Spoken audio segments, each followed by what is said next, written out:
ми подхожда в ниското да кретам, когато в мен пулсира горд гранит.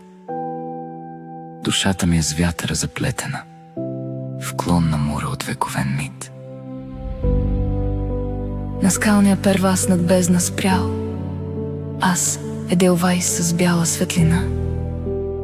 От мраз и бури силно закален, но с поглед търсещ винаги топлина. Живота ми е песен безпощадна, която в облаците се роди. Нищо, че под мен е пропаст черна, аз гледам винаги от светлата страна.